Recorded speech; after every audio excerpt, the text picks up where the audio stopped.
Okay, we're live. Hey guys, it's Bells of Atheism or Southern Belle Atheism, and I'm live here today with a Twitter buddy, a fellow atheist, and a contributor to Atheism Chat on Twitter. And I'm wearing my Bernie shirt, Bernie for Alabama. I'm a volunteer for the campaign, so yay, feel the burn, Bernie 2016. There you go. So that's my official Bernie shirt for Alabama. Okay, CJ. So go ahead and tell us about yourself, your name, your bio, everything. Sure. My name is CJ Mlsna. I'm on Twitter at the Mlsna, Mlsna. I think it's a Czechoslovakian last name, and I'm told that the L is sometimes a vowel, like our Y. Huh. So we read it with one vowel at the end, but there actually may be two. I don't know how true that is. It's just something my dad says. So, and that's how we pronounce it. um, it's always a free handle for whatever Mhm. account I'm creating. Nobody's ever taken it, so if I'm on the internet, I'm usually the Melsna or CJ Melsna. I'm 32. I've been an atheist for since I was like 19, maybe. Um, there wasn't, I guess, my background in atheism. Growing up in my house, my mom recently has, I guess, come more to become more of an evangelical Christian starting when I was in high school and Mhm. getting stronger and deeper into that um, going forward. But when I was growing up, most of the time, religion and the Christian beliefs were taken for granted as true, but also not taken very seriously. We weren't Mhm. observant of anything other than Easter and Christmas. We didn't start going to church until I was in high school. And even then, it was just my two sisters and I with my mom. My dad didn't join us. Um, my grandma was particularly religious, and when we saw her, she would try to very casually drop some of those hints to us that maybe my mom should start taking us to church and stuff. I think that was more directed at her than at us, as we were pretty young at the time. Um, so in the back of my head, I had a lot of these assumptions that the assertions of the Bible were mostly true, if not all true. Um, some of the stories seemed like stories, and it's funny because you see these um, all these books generated towards kids, with cartoons and Mhm. uh, illustrated in Noah's Ark, illustrated, the story of Jesus or whatever. And it was actually that they were portrayed the same way as what I knew was fiction, Saturday morning cartoons and other little picture books that we had in the house that made me lump it a little bit more towards something that wasn't actually true than something that was.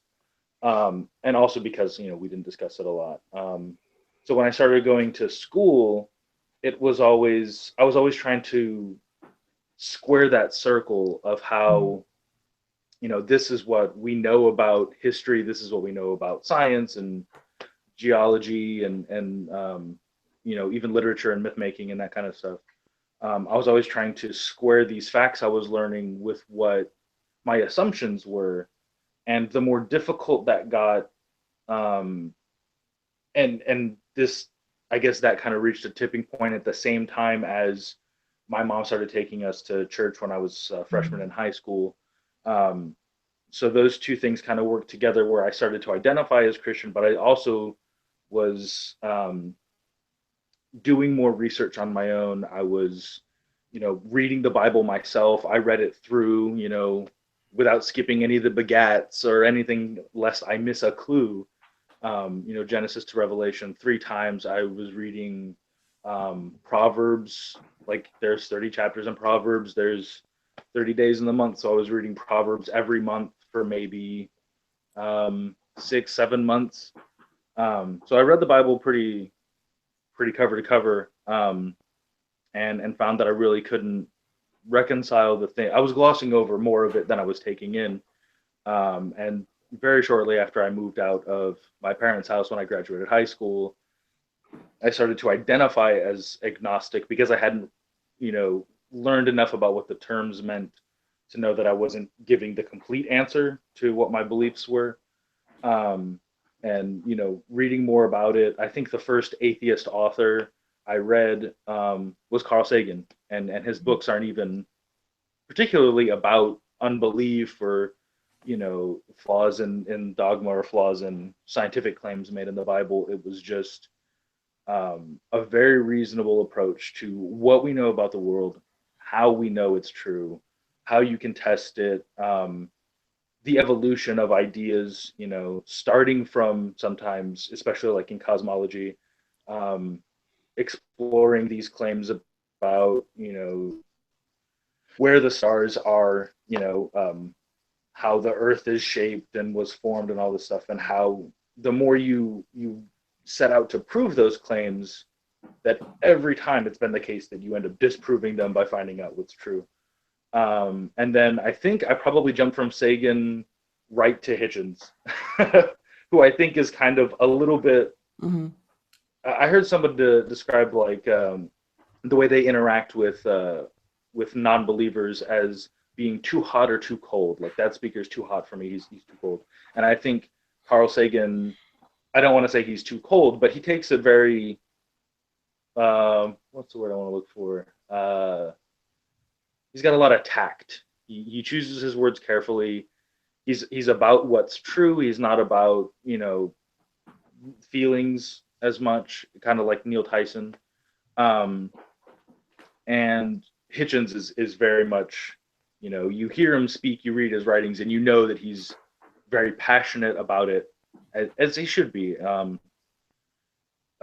And then I kind of filled in the middle, reading Dan Barker, Ayaan Hirsi Ali, Sam Harris, Ricky Gervais, reading their thoughts on the subject, and some other authors whose books I'm not as familiar with. I've only read one or two of their things, not enough to, I guess, name drop them.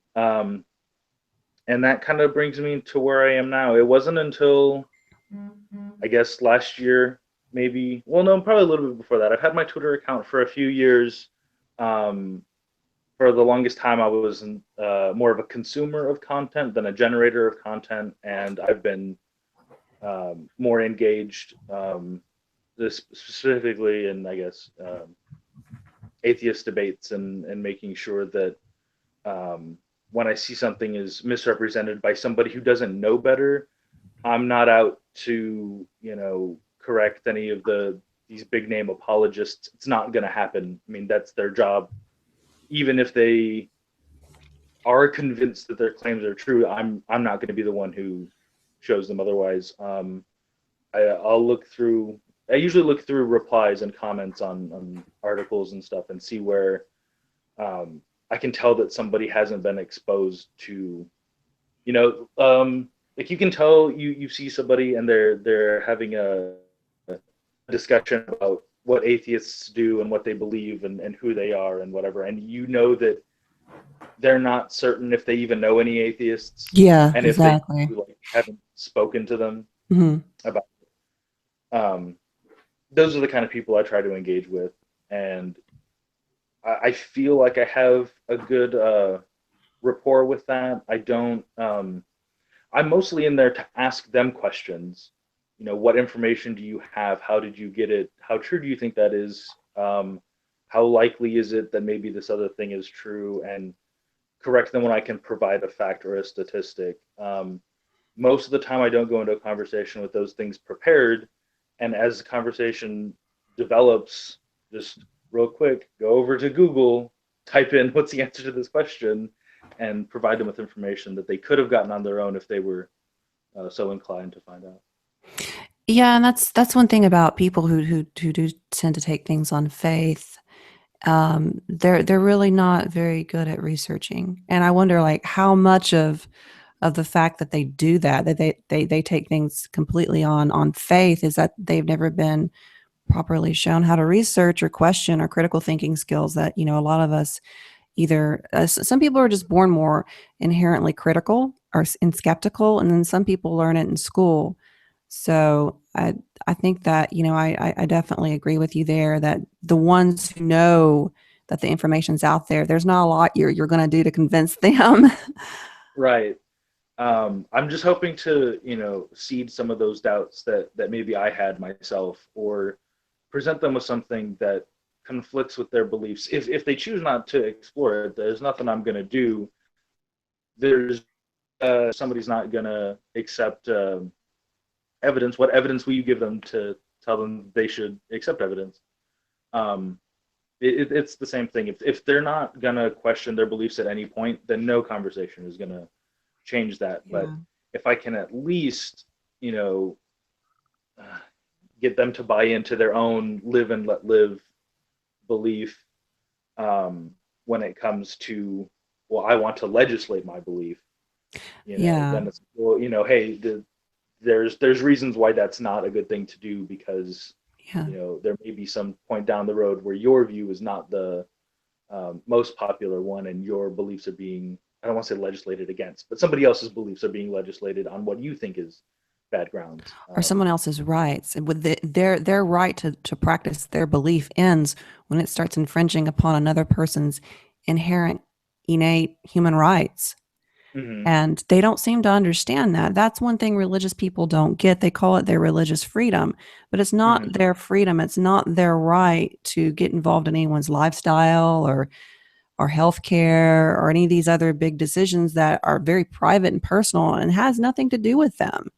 And I think that's as atheists, like that's probably the one thing that really irks me about religious people is they think that part of freedom of religion or freedom from religion is their right to get in people's business, and that's not a part of it. And Yeah. that's very explicit. Everybody knows that. Everybody knows that, and they know that, but they don't want to acknowledge that. And the whole oh wham wham I'm gonna cry and and I'm a victim because I can't oppress you. Right. Right. And I think for some people, it does come from a good place. I mean, if you truly believe that X, Y, and Z get you into hell forever and it's awful, then yeah, I mean, it's coming from a good place to mitigate that risk for somebody else who's not going to. You know what I mean? Like, we'll take something that's not controversial. Let's say, my religious belief is that a dietary restriction, say Mhm. eating pork. Um, if some well-meaning person whose beliefs were eating pork, is a one-way ticket to hell, and they want to take pork away from everybody, Mhm. because it's really the least actionable thing that they can do to save people, they're going to think that they've done a great deal of good, um, because we're, I don't know, everyone else is too foolish to see it, and I'll take care of it for you. Kind of like being everybody's mom, and wanting to do what's gonna what's gonna help everyone, and they can't see that their convictions don't meet with everyone else's convictions, and no one person's conviction is more important than any one other person's conviction. Yeah, yeah, and convictions are personal things. They're private and they're personal, and I've always followed, generally speaking, especially here, living here, and when whether it's at work or especially as a teacher, Hmm. I'm not one to carry like my personal issues, and that includes my politics or how I feel about religion or anything. Like I don't carry that out there into the workplace or the general public because that's my personal stuff, and I don't feel like people have a right unless I want to share it, or unless I feel like it's appropriate. I'm not going to just put it out there, and that's I think the one irritating thing about living in the South and living in Alabama in general is like everyone wants to tell you everything personal, like things that you do not want to know. Like you could live your entire Yeah. life not Right. Right. knowing, and I mean they're going to tell you about their morning constipation, and that this is a normal conversation in a grocery store with a perfect stranger when you're like Yeah. standing there in the medicine aisle and you're trying to buy some Aleve.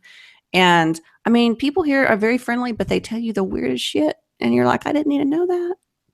But Hmm. that's part of being Southern and living in the South. And it also kind of, they'll tell you about their morning poop, and they're also going to tell you about Jesus, like who they Right. talk to every Right. Sunday morning, their imaginary friend there. So I mean, it's funny at the same time, but when it does get to the point where they start stepping on other people's lives and lifestyle, that's when it's not funny. It stops being funny and it's very, very serious. So Right. I can see both sides of that. How it's serious and funny at the same time. Yeah, I think when it comes to that, which I guess is more of a secular issue, Hmm. keeping those beliefs out of everybody's lives. It's a voluntary thing, and if hell was a real place, and we're all adults and we know what risks we're taking. We've calculated that risk the same way anybody calculates the risk of whether I'm going to drive to work today, knowing how dangerous that is. Driving a car, I mean. Hmm. um, it's just infantilizing people, just making them into taking responsibility away from somebody because I think I know best. It's um, anti-freedom, which is something that they love so much, is all their freedoms in small government, but then want to get into when they do want to pass legislation somewhere, it's in the most obtrusive place. I know. I know. Yeah. Doctors' offices, in bedrooms, in people's minds. The things It's that creepy. It's just yeah, creepy. We just need to start calling it to creepy because it is. when it comes to regulating businesses and banks and hospitals and scientific research, that's when they want to be like, oh no, some small government there. Hmm. It's just so bass backwards. I think that the Republican Party has branded itself as one that is trying to appear to sell moral content. Um, Whether or not how true that is, that's their image, that's their brand, as it were. Because if they tried to get elected on their actual policies, no one would vote for them. It's Yeah. ridiculous. It's in the best interest of the fewest people. It's so amazing. It's so every time, like this last the by-election or whatever the elections we just had in November. um, it was depressing reading how many seats had switched and how many governors were now Republican that were Democrats because people buy into what they're selling. It's so depressing. Yeah. Yeah. And, God, I think Trump is the big guy here in Alabama. So, and where are you located, if you feel comfortable saying? I live in Texas. I've lived in Mhm. Texas all my whole life. Most of my family is from Minnesota and Wisconsin, and they all Okay. feel very much the same way as my parents do. They're very Republican now that I've moved out of the house, and my sisters have also moved out of the house, and they have the house to themselves. Now they own guns. Now they're very Republican. Where I don't know, we didn't discuss politics when I was a kid. I don't know if my parents even voted when I was living at home. I don't know for whom they voted either, but certainly since they became Christian, they became very Republican conservative. Oh, wow. So, and like you said, this was something that happened after you were grown, the whole Christianity thing with the whole like evangelical element to it. Yeah, yeah. It was very benign growing up. It was Hmm. something that I learned as much culturally, just being in public and seeing things on TV as um, no, I learned almost most of the stuff I knew about religion when I was very young. I learned all those things from society at large rather than being taught those things at home. I think the only thing that I was probably taught at home was to say that frightening and creepy Lord's Prayer before I went to bed as a kid, Oh, yeah. where I'm having to acknowledge I might die in my sleep. Mhm. Oh, that just, even still thinking about that creeps me out. That's the last thing you want to think about when you're, a 6-year-old boy going to bed. Yeah, um, Christianity, it's such a, well, Islam too. They're death cults.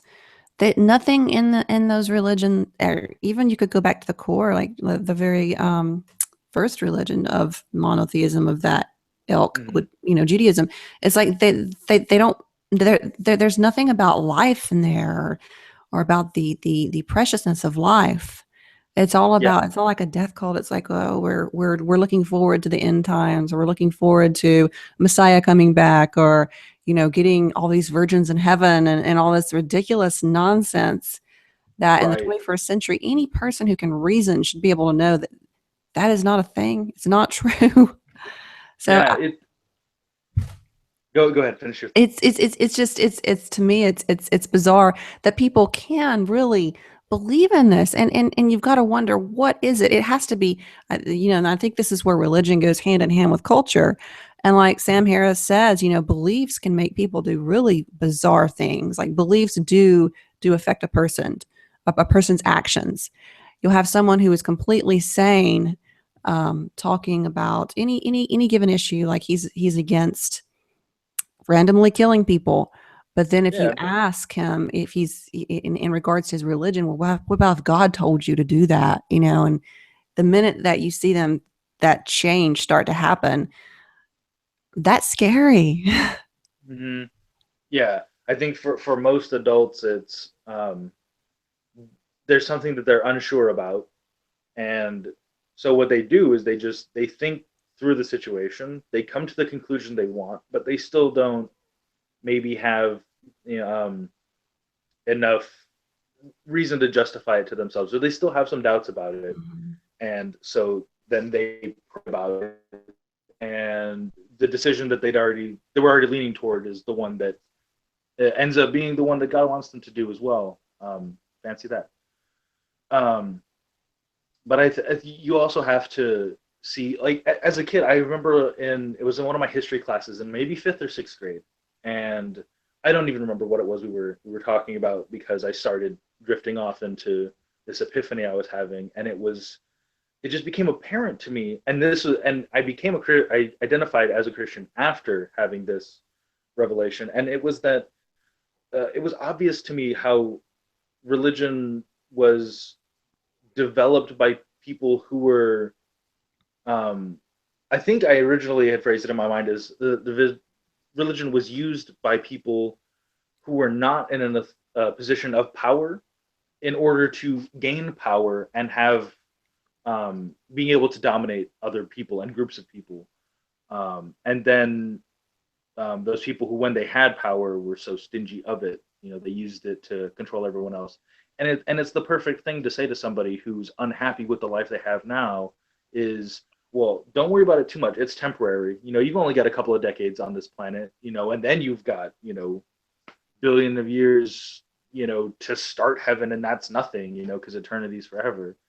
Um, and that you're suffering here, the more you suffer here, the better it will be for you later. Not here, not put in a couple of years work and then retire with a lot of money and be happy, but no, Yeah. like, the more your life is miserable now, that things will be so much better for you after you've lived out your whole miserable life and you die. um And doesn't make any sense. that is the ultimate con too. I mean, it is the, like Mark Twain said, the first religion was born when the first fool met the first con man. I think I just paraphrased I that, think that's but right. and um, it's really sad, because what they're trying to do when they say that, especially when you have like at the upper echelon of the religious communities telling this to the very lowest people socioeconomically, Hmm. it's a way to breed complacency and apathy, and that's exactly what Yeah. they want. Yes, they don't want, I think, they don't want any momentum going toward against them at all. They Mm. can't get that ball even rolling because it will crush them. Once people decide they're unhappy with the failed promises of religion and the claims, not just even of churches, but the claims in the Bible about the things that God will do for you if you meet this condition. I mean, Jesus said if you had, was it like the faith of a mustard seed, of Mhm. that you could, move mountains, like that that should have been tested by now. Surely someone has tried it, and the first time that didn't work out, you should just be like, oh well, I guess that is not true. But certainly for me, in my prayer life, if you want to even call that, thinking to God while I was going to sleep, um, I always prayed for things for other people, for outside myself, because I didn't want any of my successes to be God's credit. Like, I still wanted to earn everything on my own. I never prayed to pass tests. I studied for them. But when it came to, you know, I'm 16 years old, what can I really do to, solve whatever problem in my community? Then there were things I could have done as a 16-year-old kid, but it seemed that the more important or not more important, but the more efficient option would be to ask the all powerful, super friend I had to go fix these problems for me. And when they didn't work out, the beauty of that system is that it's your fault. Mm-hmm. You weren't righteous enough for God to answer your prayer, or you didn't have enough faith that it would come true. So it's a reinforcing cycle of eliminate your doubts and fall under those controls of religion more strictly so that you can get your prayers answered. Yeah. And every once in a while, yeah, you'll pray for that cold to go away, and 4 days later, what do you know? Like, you've been healed. Praise Jesus. Um, Yeah. it's it's the perfect system. I think Daniel Dennett says that you can't disprove religions because they've been designed to be undisprovable. And I think it's the same Yeah. thing with the other claims. All of their fail safes are built in. Anytime you Mm-hmm. say, well, this doesn't work, let's test prayer. They're like, oh, well, God says he won't be tested. I Yeah. mean, never mind the verses that say, you can put God to the test and you should. Um, it's just, it's a toolbox, and they're going to take from it what they want. And they're going to Yeah. craft the narrative that always works in their favor. And when you point out that it's mental fuckery, that it's basically, I see most religious people, what they sort of do, especially when they're, and I'm talking about the ones that are very, very, very into it to the point where they're fundamentalist. Basically, what they're doing when they're raising their kids, it is a form of Stockholm syndrome, in my opinion. And I think Yeah. this is one reason why education is so demonized a lot of times with the religious right. Because when you're educated, you can reason things for yourself. You don't need any sort of security blanket of religion or anything like that. And I think that sort of explains. But also, people don't like to admit that they're wrong. There's very few of us that will re-examine our beliefs and our question our that will evolve as people in our lifetime as individuals. And I think that the whole, like, to mention to talk about Daniel Dennett, he also mentioned once, I think it was on the Four Horsemen, that there's no polite way to tell somebody that they've wasted their life. And I for know. for a religious person to come out and say, shit, I spent like 35 years doing this when I could have been, they could have been gardening, they could have been, they wanted to do something to help people. They could have been volunteering at I don't know, an animal sanctuary or maybe a homeless food bank or something on Sunday mornings. They could have been reading more books. They could have had more free time. There's so many things that they could have done that they've wasted, and that's very sad. And I think that is probably just not the, along with the personal autonomy issue, how religion sort of negates the idea of personal autonomy and makes you nothing. I I think that, Oh, yeah. yeah, that and the stealing of time, of your time here in this one lifetime, is so cruel. It is so cruel, and just it's insane and crazy in so many ways. So, Yeah. um, I was going to go back to you. You were an English teacher, is that right? yes. Um, how I noticed that a lot of debates that I have with people come down to nitpicking over the definitions of words. Mhm. How true do you think it is that um, words have specific meaning, or that words can maybe be more or less rigid? I should say that they can have different meanings to different people. Where do you strike the balance between those two things? Gosh, I always say go back to the etymology, like where the word came from and look how it evolved. But also the fact that there's more than in English, there's more than one nuance to a word, or one definition, one bullet point there, one numbered bullet point. So I really think when people are arguing and they're arguing over the details, they need to make sure what little nuance they're talking about a word, like a term, for example. Like one thing I've harped on is like the whole atheist thing. How are you meaning that? Or you don't get it confused with agnostic. Like for instance, being atheist about alien life as opposed to agnostic. And I think we talked about that a little bit on Twitter too. And but as far as words, I think you really have to specify how you're using that word, and just not the definition, but are you using that as a atheist can be sort of, I mean, are you using I'm an atheist, or yeah, I'm going to go atheist with that. Are you changing that more into like a kind of a verb or something? So you really have to be very, I think, specify. And it's hard to do when you're on Twitter and you only have what, 141 characters. But Yeah. and there's a lot of dishonesty with people with words, even among educated people. And we're not surprised about that because you and I are both educated. But there's a lot of dishonesty. Like they know what's easy to manipulate. They know how to take things out of context, and this goes back to all the things that we've seen going on with Sam Harris and how they'll take one line because usually he's very calm and collected, and he has a dry sense of humor, which guys that are very educated tend to have a dry sense of humor, and so they can take his sense of humor and spin that.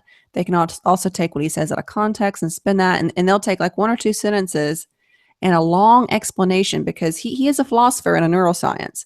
So Hmm. they'll take one like little piece of something and they'll put it out there as a standalone quotation. Yeah. And that is so disingenuous and unscrupulous. But it happens. And I see that happening, going on the regressive left. They're Republicans are funny and they're stupid. I mean, they're bad stupid. But the regressive left, they are willfully ignorant or they're manipulating people. And they're very aware what they're doing, and they're doing it because that's the thing to be is regressive left. So I don't know if you want to speak to that. Sorry, I just kind of segued into something else. It's something I don't really understand. I mean, um, I understand, you know, growing up in the 90s, seeing political correctness kind of take off Mm-hmm. and become a thing. Um, I see that it comes again like from a good place. They mean well. Well, I should say the idea of political correctness started from a good place. It was, you know, not using um, things that are hurtful to people on Mm-hmm. purpose to be spiteful. Yeah. Um, what I don't understand are I don't even know. I don't see what they stand to gain from being regressive. I don't know what their aims are, except that it seems to have evolved as kind of a niche, and then with people wanting to be popular on social media, even as Yeah. an unpaid thing, just to have lots of followers, you know, it's they just find something to take grievance with, and then speak that to an audience who reinforce them. It just seems Yeah.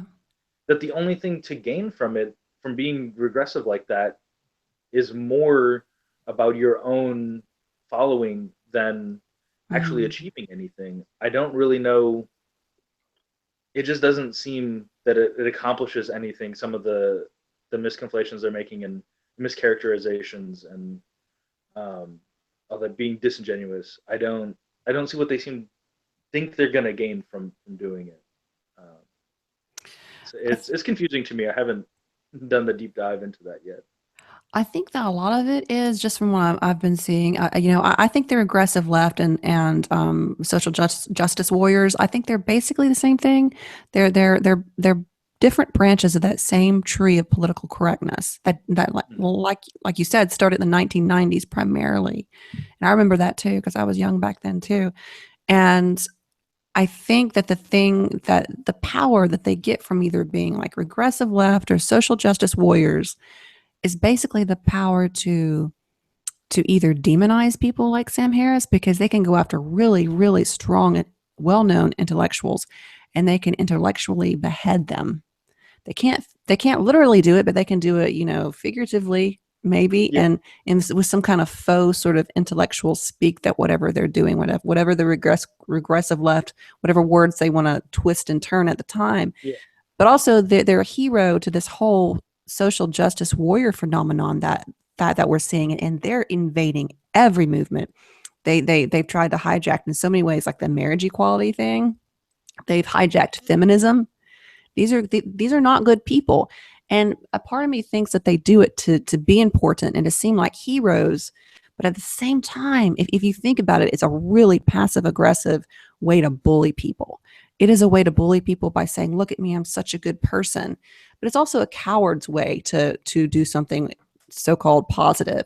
It's a coward's right. way because what they're doing they're attacking fellow progressives, fellow liberals, instead of really going after hard issues, like just just not issues but atrocities, like what's happening to women in India with rape gangs and getting attacked with acid and stuff like that. They're not they're it's they don't care about real issues like that, or they don't care about like even things here in the United States that are going on, um, with a lot of the class structure stuff and wage disparity and the whole 99% thing, that discussion that we've been having and we've been seeing. There's so many things that are legitimate that they could talk about and they could address, but instead they're picking on fellow progressives and they're bullying people. So what do you think about that? Yeah, I think I may be stumbling into the answer to my own question. It seems like it's a way for people to it's a word I don't want to throw around, but for lack of a better term, just to feel self-righteous about Mhm. something. Like I care about people more than you because I put these two things together in this way. Um, I don't. I'm at a loss. I don't know what they. I completely agree with you that they do pick figures that um, are important and do have a voice, and they misuse their time by trying to tear that person down. Mhm. I don't see what they stand to gain from uh, discrediting Sam Harris. You know, making him spend his time refuting arguments from his actual opponents, and these people who want to detract from him. Like he has to split his time between those two things. Like how much more could he get done in a day if he wasn't having to defend himself while also, breaking new ground on a different argument or things like that. He spent 3 hours talking with I Cenk know. Uygur from the Yeah. Young Turks Yeah. to still be taken out of context by the same people that he gave a whole afternoon to. It's Yeah. Yeah, well, that's why Dave Rubin left and started to do his own thing, mm, I was a big fan of the Young Turks, and I liked Cenk and all of them before that happened. And when that happened, that was a catalyst. And I thought at first I'm like, okay, well, Sam's going to come on, and I waited. When that happened, I was waiting for that video to come out. Like I waited like 40 hours, like after for that whole thing to be released, and I watched. I was one of the first people I think to see it, and I thought, well, okay, it's been put to bed, it's been addressed. No. And then it became like blatantly obvious that they were slandering him and just totally taking everything he had to say out of context. And that's when I was done.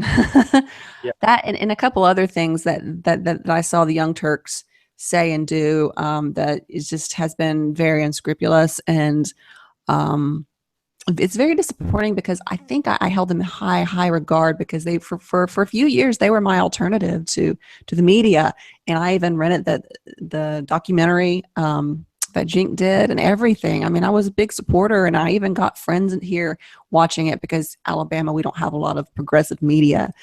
So, and actually, they I tweeted at them about the billboards, the white genocide that they covered back this fall. That was me. And I tweeted that to them and said, this is going on in my state in Alabama, 20 miles or 15 minutes up the interstate from me. And they covered one of the things that I tweeted. And I thought, well, they're pretty cool. They're pretty, but I don't know. I've just been so disappointed. And I kept on waiting for them to like renege and take back and at least, apologize and say, hey, we're wrong. But maybe it goes more to that, speaks more to that whole thing where people don't like to say that they were wrong, where it's very ego based, and maybe it's that whole self-righteousness stuff that you're talking about. yeah, it's really confusing because it doesn't seem their only agenda seems to be just to take away from other people. Um, uh, I don't. Apart from being misguided, I just don't understand also where what their aims are.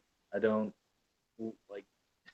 They put a lot of effort into this quote mining and all these articles they write, all these tweets that they do, all these you know engagements I have with people on Twitter that last for days, just one long thread. Um, I don't see what they think their end game is. And that Hmm. I think is the most confusing to me. Yeah. And also, about being wrong.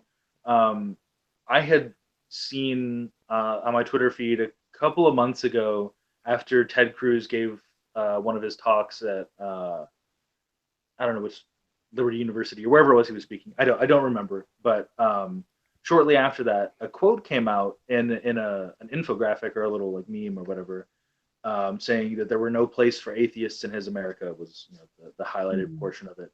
And I was like, that's bullshit. Now I'm saved that, and I'm gonna wait until he says something, and I'm gonna throw it back up there. About I'm not gonna vote for you because there's no place in my Texas or my America for your bigotry, Ted Cruz. And that opportunity came maybe a month ago, and I tweeted it to the American Atheist Twitter account, and they corrected me saying that quote had been debunked. It was a fraud. He had Oh, never said really? that. He Huh. said he'd said other things, obviously that enough to Mhm. justify my not wanting to vote for him. But that particular quote was not one of his. May not have even been anybody's. And I deleted that tweet immediately. I thanked them for correcting me, and I haven't used that talking point since. And I don't see why anybody else who was really interested in the truth would continue to misrepresent these debunked Yeah. claims of things that Sam Harris allegedly said when you put it in context and you see that it was a joke, or it was part of a longer thing, or he was representing things that other people say, and they just put those words in his mouth.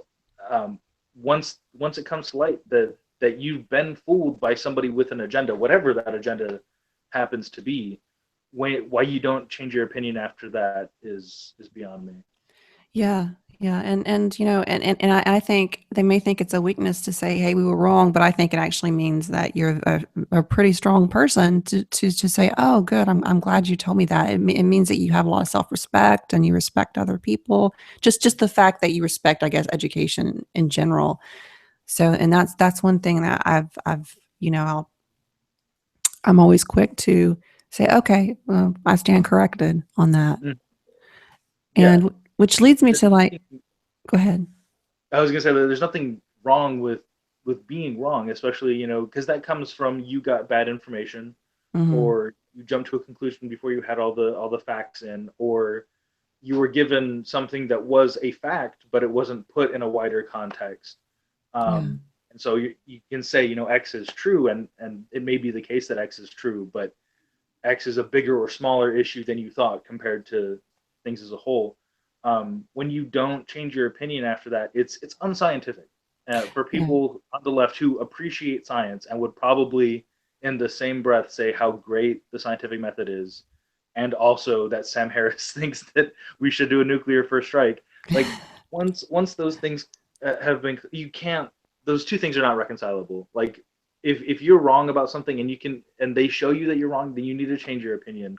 Mhm. If I would say, or you need to discard the scientific method. But if you accept the scientific method, I think you should keep it, even if you get your other opinions a less rigorous standard.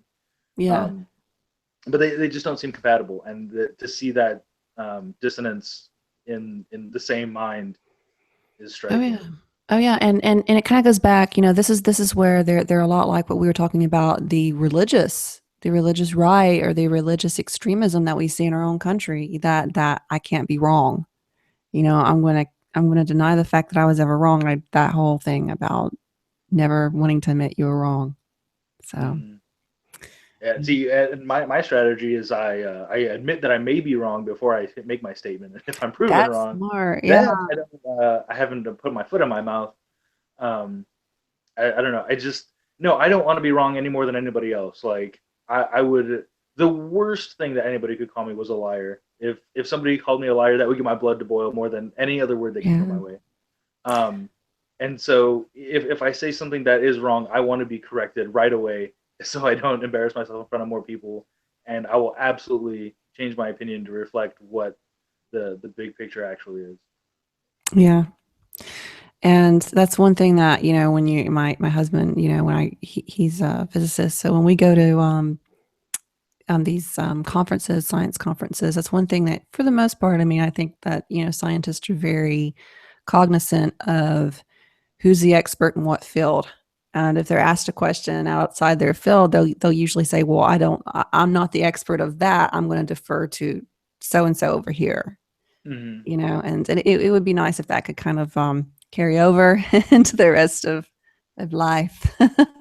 Yeah, it's funny like the when you read science writers and you're reading them Mm. writing about science, or when they try to tackle something a little bit more like there's a book for I don't know, maybe young adults or young readers called Mhm. The Magic of Reality by Richard Dawkins, Yeah. where he tries to cover every scientific field with a broad stroke. Whenever he gets away from the life sciences, he's even at this level where he can speak with authority to young readers about things that aren't unproven at this point. If he gets into something that he knows he's not an expert on, he'll spend time in a paragraph saying, this isn't really my field.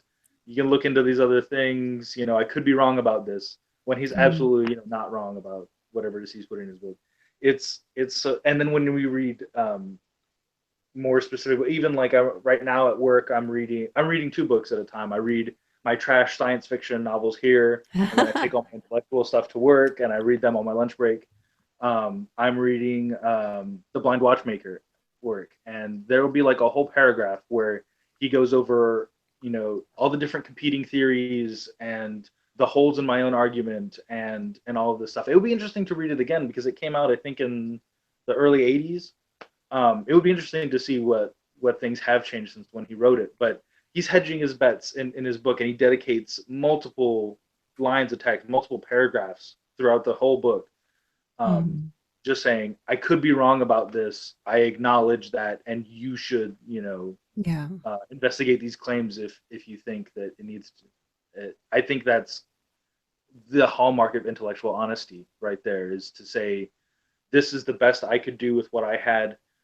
If somebody else has information I don't have, like let's get it out here. Let's figure out what's the facts. Mhm. And it's another thing about having an argument with people is, once you've decided that um, somebody else's stance is going to make you angry, rather than hashing out like where we should stand, what's an optimal balance between two positions. Once you start letting your emotions dictate where the conversation goes, you're no longer interested in what the facts are or what's true. You're interested in defending your position because it's your position. That's something we should maybe encourage in kids in school, is to take two sides of a thing, um, and then at the end reveal which is the correct thing, so kids are used to Yeah. having their opinions changed in light of new evidence. I've always thought it was really odd, like some of the things that are required in college. Like we require like what that basic PE course, but yet logic is not required. No, I took logic in college. I had logic because I was a pre-law major Hmm. for a time, or actually I got my first degree in public policy. So I had logic. But a lot of people, and that's where you learn a lot of those like the fallacies and stuff, and how to debate. And I just think people should just take basic logic. And like you said, maybe we should start this younger. um, I teach. When I teach, I teach all levels, various levels up through junior in college. And when I do get developmental courses, even like reading comprehension for adult students, I introduce them to critical thinking. I mean, I do that. And I've had colleagues tell me, this is too hard for them. This is too complicated. I'm like, no, it's not. The only reason it's too complicated is because they've been told that their entire life. And that's why they're still in a dead end job or unemployed on welfare, is because you people keep telling them things are too complicated. Hmm. And I actually had a reading comprehension class, adult reading comprehension class. People who in there who were had been labeled whether they had learning gaps or whatever, they were learning disabled basically. And I taught them the logical fallacies. I taught them critical reasoning. I taught them all these things on how to approach something, as well as reading comprehension, because it's part of it. And Yeah. they took to it like a duck to water, and it gave them a reason. It gave them a reason to read the pieces we were reading. the little articles and stuff in their workbook that we were reading because it was Mm. fun. It was like a puzzle to them. And so I do think that, we really need to start teaching people again how to debate within academia, within the whole academic debate, not arguing on Twitter, but also, those logic and those critical reasoning skills that you and I have that a lot of people are just not getting. Yeah, it's I agree. It should be part of a basic, like, before you're out of high school, you need Mm-hmm. to learn, the laws of logic, the common fallacies, and you also need to know a little bit of psychology.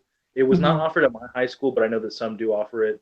It's so important to know, how susceptible people are to bad thinking, knowing the way that the brain works to a Mm-hmm. functional level, knowing um, that no, just because I perceive something that might not be the way what actually is. Um, those things are so important to combating. What I wish I knew who said this because I really love this term, fact-free rhetoric. Mm-hmm. It's so good to combat that Oh if you yeah. know a little bit about where somebody's um, gone askew, well, in their line of reasoning when they're presenting an argument to you, or asking for more evidence to support somebody's claim. Um, so important to get that background when you're young, I think. Yeah. Because it is harder to make up for that, I think, when you get older, because you're building upon all these biases that you've had ingrained in you. And I think when you reach a certain age, you don't realize how much is subconsciously or there, you know, like, I think probably if we both really thought about it, we probably still have like ingrained things that we're not aware we do, or ways that we approach things that basically came from our background of, like I was exposed to Catholicism when I was a kid, and Mm. I I catch myself like just little subconscious things like every once in a while, like, one thing about that Catholicism, one way I think it's, well, I know it really got underneath my subconscious, or that this the whole hidden stuff. I think was with, the whole sexual prudery sort of thing that they sort of ingrain, or they indoctrinate, actually blatantly indoctrinating kids like sex is evil, and unless you're married and you're really consciously trying to conceive, like sex is evil. Because I carried that with me, even though I was not Catholic, or I was not religious from age 15 on. Mm. I not the whole it's conceived thing, but that whole sense of, ooh, gross, you know, that was always in the back of my head, Yeah, and it really really hurt me for many many years, as far as, a lot of things go. And that is so dangerous to do that to children, to teach them that something quite natural is so evil and sinful and unnatural when it's not. right. And you know that consciously, but you have to work out that sense of prude, or that sense of, that sense of, in your subconscious, where you can't enjoy that part of your life. And it really affects women, I think, in an odd way, more so maybe than men, because women are built differently and all that. But Yeah, I think you're right about that. so, I mean, that's one way that, like, even to this day, like, I think back, and I think that's one of the things that bugs me the most about me being indoctrinated as a child into that cult. And, Mm. what do you think subconsciously you may, or still haunts you? Haunt is a good Hmm. word. I'm not sure. I mean, um, I actually, like, I think this was more from my upbringing. It was something that I took from religion to bolster my own biases when I was younger, and it was, I guess we grew up in kind of what would be like a rural waspy home, white Anglo-Saxon Protestant, where we didn't acknowledge sex at all. Like, I already had my mind made up about what sex was and how it should go and what role it was going to play in my life before my mom ever had the talk with me. Like, I was uh, no, a sophomore in high school before she sat me down, and I was already like, yeah, I've already figured this out from rude jokes from my friends and the sex ed class I had at school and um, whatever I'd seen on TV, and I cobbled all that together to make this thing. But because of the attitudes in my house towards it, everyone kind of suddenly having to clean their fingernails when a sex scene comes on in the movie we're watching in the living room, or that kind of Mhm. stuff. It became something that was dirty, should be avoided, that you want to do as little as possible in your life if you can. Um, and so when I discovered religion in high school, when you're struggling most with that kind of stuff, and it Yeah. was something that I wanted to avoid, then religion gave me an excuse. It was a way to be a normal, abstinent high school kid, um, without having to acknowledge that those fears were from me. And now it's, well, I'm just being good. I'm doing Yeah. what I should. Yeah. Um, it took me a while to shed that. I think it negatively impacted a few of my relationships, because I'm dating these women who want to, you know, take the relationship to a physical space that I wasn't ready for yet, and I wasn't ready for my own reasons. But for a while, I was saying, "Oh, that's because religion did that to me." And it wasn't until later that I was like, "No, that actually predates religion being introduced to my life." Yeah. But I'm not sure. Yeah. I'd like to say that whole.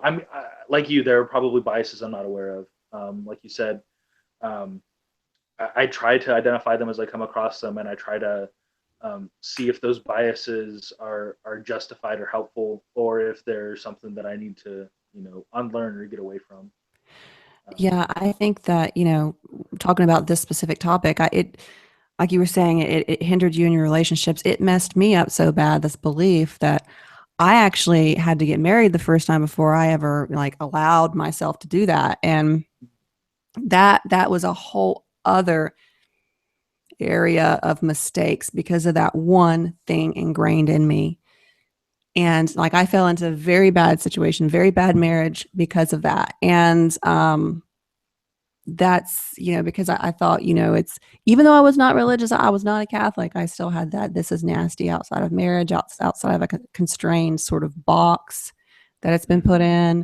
in. And that right there was responsible for me falling into something very unhealthy that never should have happened. And if I had not have been exposed to that sort of crap as a child, as a young adult in high school, um, there's a lot of things that I would have avoided, that I would have been able to say, okay, I can avoid this. This is not. But really, I had to learn on my own how to avoid it, how to overcome that, and education really helped me how not to be a victim.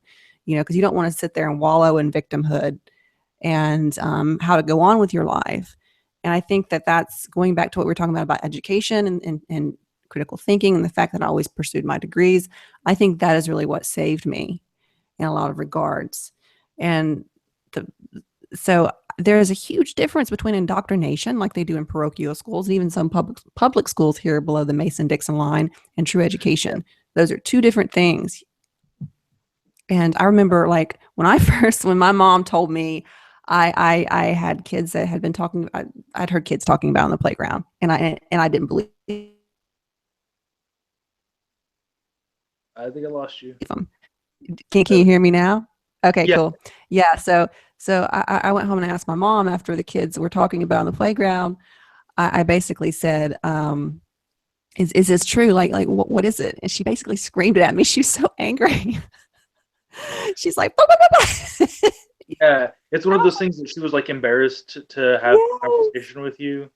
Yeah, and it was like, I was of the age where you need to have this conversation because I Right, was I was a right. preteen, and things were already starting to work, and like boobs were starting to grow and stuff like that. I was a Yeah, girl, so I was going right. through puberty and stuff. So it was something I was going to have to know eventually. And then when we, in high school, I remember we had this, was, and I've spoken a little bit on here before, where I went to high school. This Catholic high school it was a very bad place, St. Bernard in Coleman, Alabama. And there was this creepy, creepy, creepy Catholic woman, like married with I don't know how many kids, um, just really ultra creepy. And she was like she would say like really weird sexual things to the girls. And she, the way they taught sex ed, they broke up the girls and the guys. And she taught the boys everything about the female reproductive organs and their own and stuff like that. But then the girls, she didn't tell us anything about the boys, and she, hardly anything about ours. She brought in some creepy pro-birth bitch to like give us this pro-birth lecture, and they gave out those fetus pins. And of course, I ended up throwing mine away. But Yeah. or I gave it to one of my friends that wanted it or something. I was the only girl. I was the only girl in that school that wasn't wearing one of those goddamn pins. And I mean, I was defiant about it. I'm like, nope, nope, nope, I was not looking at buying, public not buying that whole debate. I'm not an incubator, and I don't want to hear about it. You know, if you're not going to be honest and tell me the truth about something, don't just let's not talk about it at all. Let's not talk about sex right. at all. Yeah. So I was that was lucky my enough to experience. Huh? go to a public school, even in Texas, as bad as like 49th or 48th in education. Uh, um, I managed to somehow get a decent education out of the state. Um, but I didn't realize the connections at the time. John Oliver, do you watch his program? Oh, I love him. Yeah. Mm-hmm. So good. I think I shared this link with you, as a matter of fact. But he did a thing about sex education, and the Yes. link between those pro-birth groups. Yeah. Um, I definitely sat through a couple of those seminars in my 12 years at school, where they come down and you want to bring it back because you don't want to be the kid whose mom didn't let him go to the sex talk or whatever. As you know, completely unsex talk it was. Like, it was not the information we should have been given. I see now that the their aims are very much rooted in aligning with religious information and prejudices. But it seemed to me that I was getting secular information at the time. Nobody name dropped Mm. Jesus. God didn't come up. The Bible didn't come up. It seemed to be very factual information about sex and STDs and everything. But yeah, absolutely, they frame it as you know the reason that we use it in the vernacular, that someone loses their virginity, it's because they frame it as virginity is a treasure you're supposed to hold on to, and if you Yeah. lose it, it's something you can't gain back, especially if you're a woman. Yeah. They even do the whole like regifting thing. Like, if That's so you're creepy. sitting in the seminar right now and you've already had sex with somebody, it's not too late for you to try and rewrap that package, and they bring out another smaller little box for them to do. It's not Oh, as that's good so as if you had embarrassing. Do they do that for the people to start doing that in front of people? I see. I didn't know that that was a it's thing. it's awful. It's really, like, I mean, especially for girls, Yeah, it's that's that is such a that is blow to your psychological self-esteem. abuse. Yeah, your self-esteem rides on when you have sex and with whom, Hmm. um, and it's it's unfair. It's not right, and there's no factual reason why virginity should be held precious. I mean, Yeah. Well, a lot of people are born without a hymen too, and a lot of times, if you're really active in ballet or gymnastics, it kind of goes away. hmm, So it's not logical. right. It's not a thing Especially, that is you know, needed. guys don't have that handicap. Yeah, yeah, You're exactly. Yeah, there's no reason to perpetuate that. There are things that kids need to know about sex, and that's not one of them. That you should um, define your self worth in any respect by whether or not you've had sex before you're in high school. I mean, that's something Exactly. we need to let that go. We need to give them healthy information about it and let them make informed decisions, Yeah. um, Yeah. rather than give them another thing that's prohibited from doing that they have an interest in, and then not give them any information on how they should handle that. It's irresponsible and it's not sustainable.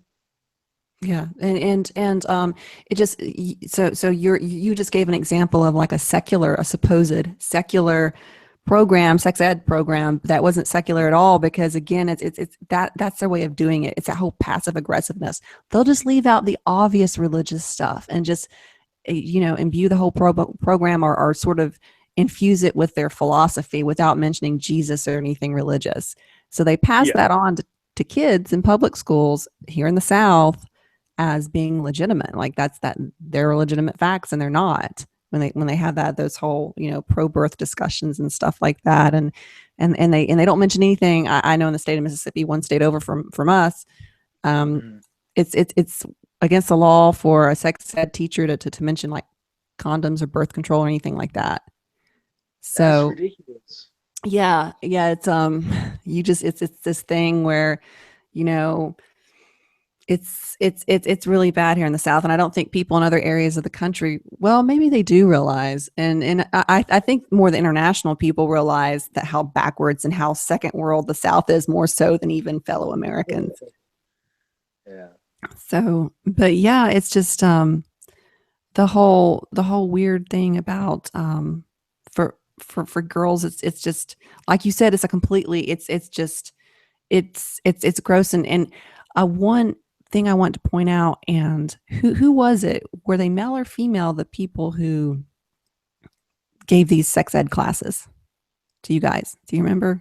Um, it depends. Like I said, I've been through a couple. There were some where it was like a team of like five people who had Mhm. like acts they put on in the middle of it, and those were in the auditorium. There was a smaller one in the library where it was just a man. I've had one where it was just a woman, and I had one where it was a man and a woman. Yeah, I in a lot of cases, I'm really disappointed in the feminist movement because they won't call out a lot of these things are perpetuated, like especially with girls. A lot of these what we call the negative patriarchal notions about saving yourself and all this is perpetuated by other women as well as men, but mostly, especially in my life, and Clarissa and I have had many conversations about this. It's other women that are upholding these really weird, just archaic, provincial, just abusive ideas Hmm. and customs, kind of like, and you see that a little bit, well, a lot internationally too, and that's one thing that's why I asked you, because it's one thing that, not to go off on feminism, but that's one thing that I'm really disappointed in, modern or present day feminism, that I would like to reclaim feminism back from those, I guess, postmodern feminists who do that. They want to address the fact that a lot of these, a lot of the traditional people who are doing this are actually female. It's just not, it's just not a white guy thing doing it. Yeah, yeah. I think. Did you have you read? Um, I guess it was Infidel. I get her books confused because the titles are so I similar. But That is one I Infidel, actually the have first not time. read. I'm a You huge want to fan, read but I it? haven't read it. But I need to. Yeah, it's very very good. It's a firsthand account of her upbringing, and a lot of the stuff um, that affected her in her early childhood. It came from her grandmother. It was a woman in her life that was in a position of authority who was reinforcing these things that her dad and her mom maybe weren't as much. Her She had her FGM procedure done by her at her grandmother's request while her parents were away, if I remember correctly. Oh, It was something that her parents did not want for her, and her grandmother did that. She gave them all kinds of bad information, and it was definitely something, like you said, that it was a woman reinforcing um, the marginalization of women, like when she should have been looking out for her best interests instead. yeah, and in feminism today, in the social warrior justice brand, postmodern feminism, some people call it third wave. That seems to be something that taboo. Like if you and I sitting here calling out, these women who do this shit to little girls, like cutting little girls over in Africa, we're suddenly we're bad because we're calling it out as it is. I mean, we know this. There have been papers written. I posted them on my blog. There have been papers written about this, about women that uphold these horrific atrocities, and not that men don't practice that it too and participate, not that they're not, there as well, but in a lot of regards, it's mainly women, and that's one in female genital mutilation. That's one issue in one instance where Mm-hmm. you can say that. It kind of like with the whole Irish thing, like whole Irish Catholic thing. If you've ever seen any of the documentaries and the movies about the Magdalene foundries, um, No, I don't know. oh gosh, about forced adoptions and the sexual abuse and what they did to all those young girls. I mean, it's just the mass graves that basically, I think it was the 1990s, they unearthed mass graves from these former convents where they buried like young mothers and dead babies and little girls, and just weird, creepy shit that, the Catholic Church did. It was mandated by the Catholic Church, but carried out, actually, literally, like, carried out by other women, by nuns. Mm. And, that's one thing growing up Catholic here in America. I saw that too. I definitely saw that element, not so much from nuns, because I actually knew a couple of really good nuns when I was littler, but from mothers, from like married women who were so weird and bad to their daughters, like those Catholic nuns. And of course, it was sort of a psychological, like, well, I think the way that they sort of go about it, it was good enough for me, so it's got to be good enough for you. And by God, you can't have a better life than me. When Mm-hmm. that's such an unhealthy, I mean, any mother that would ever, as a woman, and being like like a nurturer, like I am, I cannot imagine ever not wanting my child to have a better life than me. Like, no matter Right. what your child is born as, male or female, you always want your children to have a better life than you. You always, that's natural. It's evolution of our species. It's altruism. It's all these things that Grayling and Dawkins they talk and they write about. But it's almost like religious people in that regard have this unnatural, like, just real twisted, convoluted sense of what was good enough for me, so it's going to be good enough for you. And the things that they will do to their children is just, and even talking, even looking at it from a Catholic community, having grown up in that, and the things that I've seen. And now, me as someone that saw that, I was only Catholic as a kid, and I can't even say I was Catholic because it wasn't by choice. So Mm. even now, I've noticed, like, in on out in social media or anywhere else, like, the minute you start speaking out against something, oh, you're anti it, you're anti-Catholic, like that becomes a slur. I don't care if they Mm. call me anti-Catholic. That's doesn't faze me a bit. Actually, it's a compliment to me. But I don't know. Do you have anything to speak to that? Sorry, I kind of went off. Well, I guess the point I wanted to go to is how you said that the sex ed classes that I got seen, like, they were packaged as a secular Mhm. message, and I understand where I guess, like, the secular, anyone who is secular or non-religious and still supports those anti-feminist, anti-women things that you brought up, if they're not changing the way they're raising their girls, or if they're promoting these forced adoptions and those kind of things that are so horrible, what is their motivation? I understand where Mhm. where religious people get those ideas.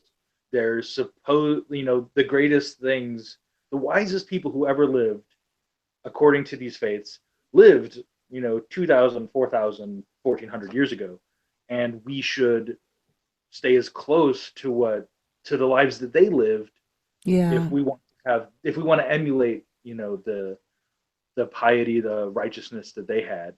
Um, so you're inherently against change, and so, you want your daughter to have the same upbringing that her great grandmother had, or even farther back if you can get it, because the closer you can get to the source, then the better it is according to those doctrines. But for somebody who is progressive, or is, having a 21st century conversation about women's rights, and how we should educate women, and how we should treat sex, and this kind of stuff, um, what do they use to justify these positions they have? Because once you throw those holy books out, there's I really not a know. reason to keep these ideas around. Well, one thing I hear, the fallacies that the social justice warriors are using are, well, it's their culture. Like, they're trying to, like, say, well, they can still keep their culture even if it's cutting on little girls or boys. And that's gross to me. And Right. another thing, like, I hear the social justice warriors say is that, they'll do really creepy comparisons, like they'll say, like, the burqa is beautiful because it protects women from, like, the male gaze. It's like, what the fuck? You know, I mean, how crazy do you have to be to call, like, something like, like wearing a bed sheet around, like, that's beautiful, when that woman has to wear that? She does not have a choice in that. And that women in Saudi Arabia, they don't have a choice. They have to wear that. They have to wear that. And you're calling that beautiful because you want to twist it and get in bed with the whole Islamicist stuff and say it's beautiful because it protects them from what the fuck do you even mean by male gaze? And see, that's why I really don't like a lot of the third wave feminism crap. And as Yeah. far as like once what you were saying, when they throw out those books, like why do, whether they're social justice warriors or religious rightists, like why do they keep on practicing these weird things where they infringe upon the inherent rights of other people? And a lot of times they make money off of it, like with forced adoptions. They make a lot of money off of it. And I know that I kind of let you into, I've been tweeting at people, please retweet this about what's going on here in this state with forced Mhm. adoptions and how much money these attorneys are making. It is not even an issue of like the DHR would ever be involved in, and they're not. It's just, it's basically a systematic hunting of young and or single women, disenfranchised, marginalized women. Everyone knows that Alabama is one of 2 states that have the pre-birth contract, and there's not a lot of social welfare here available. Our governor is repealing everything from Obamacare to Planned Parenthood. They've just been attacking any sort of progress or social progress that we have. It's basically it's so disgusting because by the time and I've been one of the people that's been involved in trying to change this and speaking out against it, and by the time it all comes out, it's basically going to be a baby selling ring, selling loved and wanted babies from women, young women or poor women, by doctors, by adoption attorneys, to the wealthy of this country, because they want white babies, and a white baby goes for 50,000, and that's just what that adoption attorney is usually going to take. So to answer your question, since you mentioned the forced adoptions, like I did earlier, it's money. So many of this they think of all the charities, like Catholic charities. They're really not charities. They're really not charitable. It's money. It's a way for them to make money. Catholic Church, rich, rich, rich. And they could solve world poverty if they wanted to, like that. It could be gone, but they don't do it. Right. Right. So it's money. That is their God. That is their God.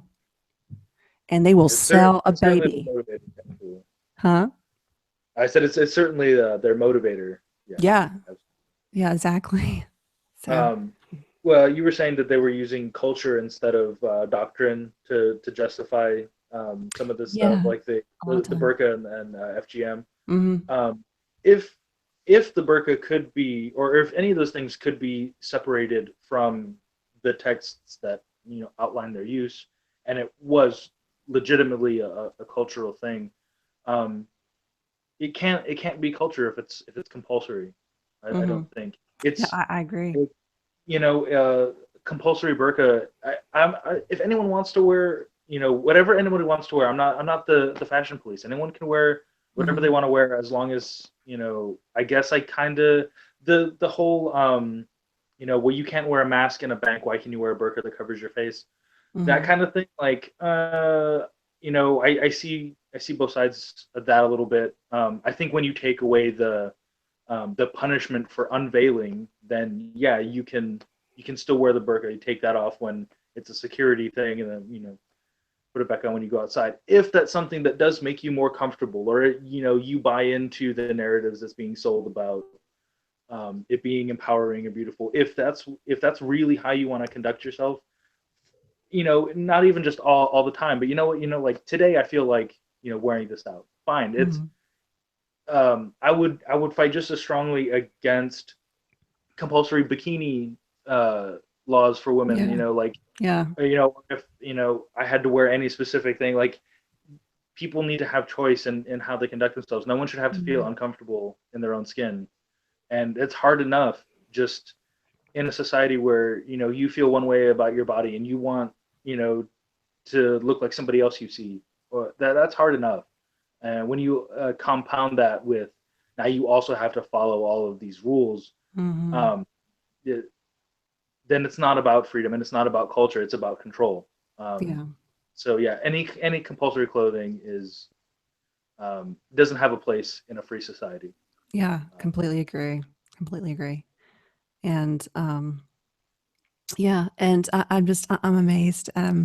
I didn't realize how bad the whole social justice warrior thing was until I really got into Twitter and wow.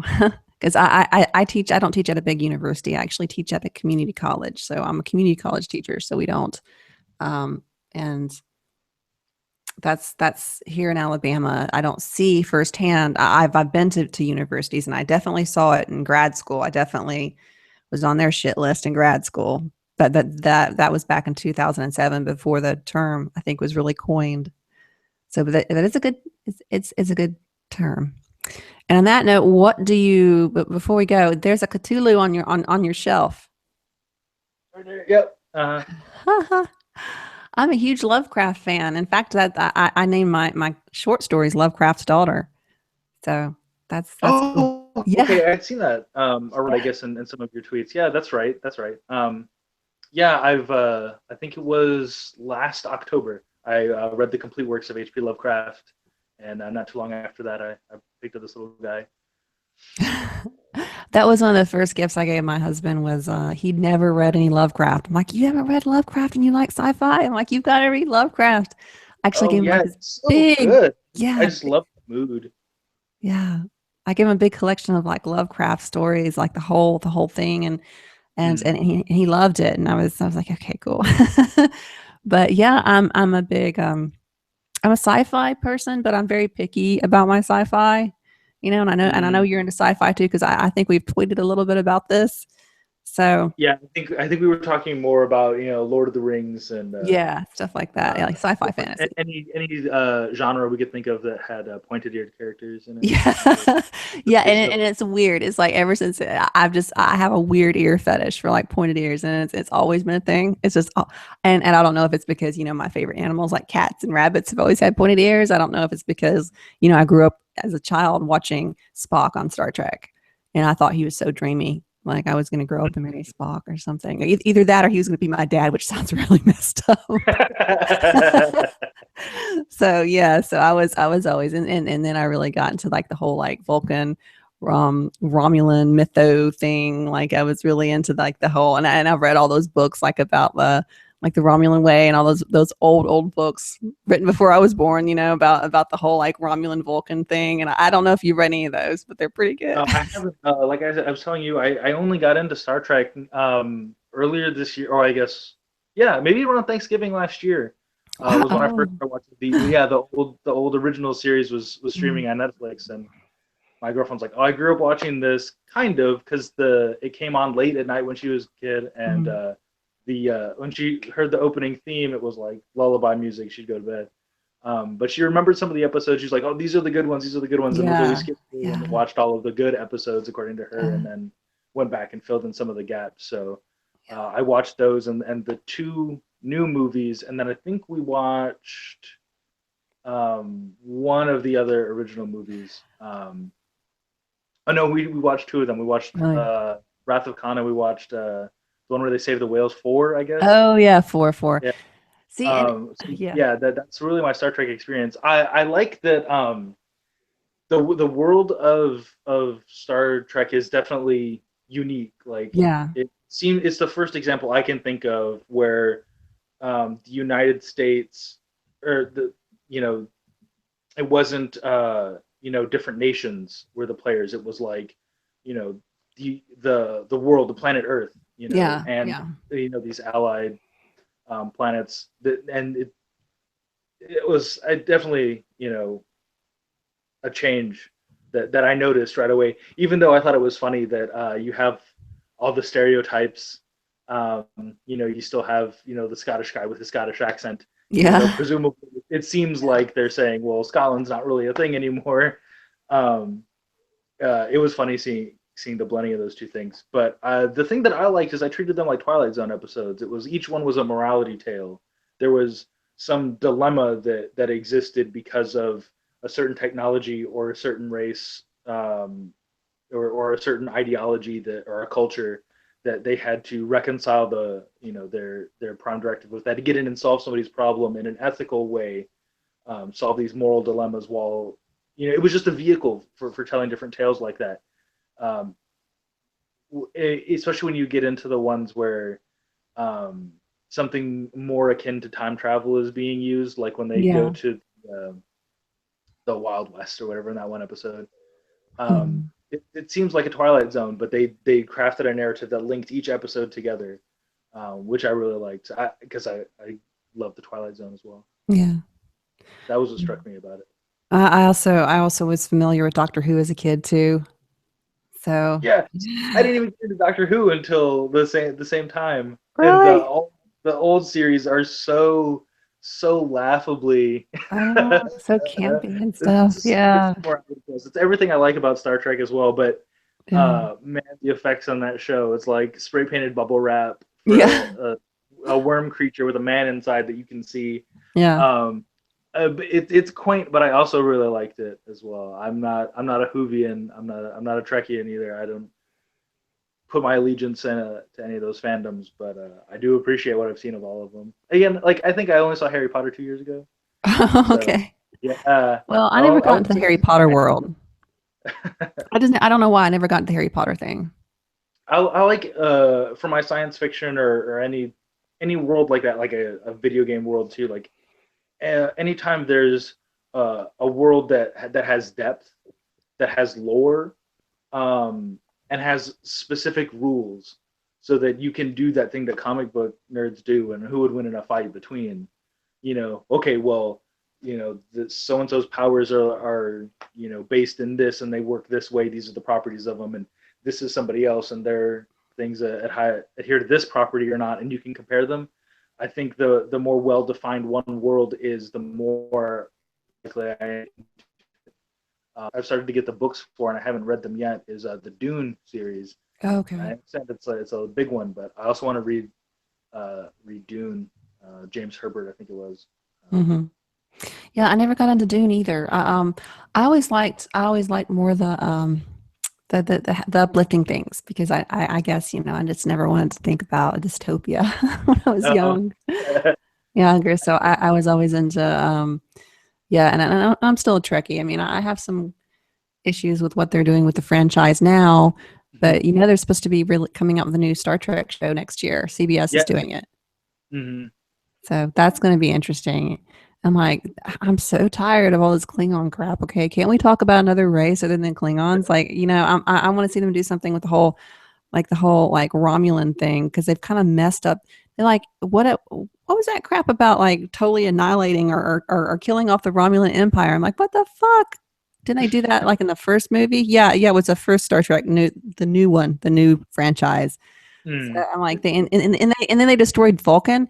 So see, I'm really pissed at them for doing that shit. I'm like, you know, you just killed off my people, and you've raped my childhood. So so that really bothered me. What they've done with those two groups, on the new franchise thing. So, but that's my little bit about being a Trekkie or Trekker or whatever. So, and I guess are you into Star Wars at all? Because I'm not a Star Wars person. Again, like, uh, didn't grow up with it. I didn't grow up with movies much at my house. I don't know why that is. One of the reasons, I guess, is that my dad like was compulsively like channel flipping. Like Oh, anytime that okay. a commercial Yeah. came on, it was time to find a different station. Mhm. But we just didn't make time for it. I didn't really start Yeah. watching movies until I was maybe in seventh grade. I got to spend a lot of time with a friend of mine, Stephen Bricky. I would go to the theater with him and his whole family. Like they'd buy my ticket and everything. They rent movies. We watched a lot of stuff over his house. I got a lot of my culture starting in junior high with him and his family. I didn't watch Star Wars until maybe 1999 on vacation. My grandpa taped them off television. I watched his VHS copies of the television broadcast, Wow. and that was my first experience with Star Mm. Wars. I like it for all the same reasons I like anything else, but like I'm not going to be there opening day to watch Star Wars. Yeah, yeah. I See it mean, in theaters. Um, but like, I think it's going to be good. I think the yeah. first three or this last trilogy um, Oh, yeah. had a lot of issues that upset a lot of people, and I think that hopefully he can strike a balance between not the childhood raping that he did to you to your Star Trek, um, but also like recapture some of that original trilogy. I think one of the problems with um, the Star Wars prequels was that they were trying to represent the height of the Empire, and Mhm. So everything was brand new, not a spot of rust anywhere to be Mm. seen. Whereas the original Star Trek was like the Wild West, like everything was second and third hand and cobbled together and fixed with scavenged parts and everything. Um, but in the original, when they tried to revisit them in the prequel trilogy, it seemed more like a just showing off whatever we can do with CG. Yeah. Um, Yeah. and there's a place for that, but I think that the more practical effects a movie has, the more staying power it has, because those Yeah. don't become dated as easily as Yeah, that's CG true. effects. So I'm That's very optimistic that true. he'll at least get the mood right, even if some characters get misrepresented or something happens. I think the worst thing to happen to Star Wars was the introduction of the midichlorians. Like the Force is bacteria. Uh, Like, nah, it's yeah, that not was meant to be. You can have a mystic force in a sci-fi universe without having it um, supernatural. Like there can be a natural explanation yeah. for something Yeah. that's mystical, and I like that the original trilogy had more that feel than you know Yeah, bacteria. yeah. The original was okay, but after that, I just never really cared for Star Wars. Wow, we've gone well over an hour. I guess I All should right. end the broadcast here. Yeah, go ahead and say your name and your Twitter handle again. I'm CJ Mlsna, Twitter at the Melsna, Mlsna. I guess that's it. Thanks for having me on. This is my first podcast ever. You're very welcome. I'm going to go ahead and end it now. So thank you guys for viewing this. Bye bye.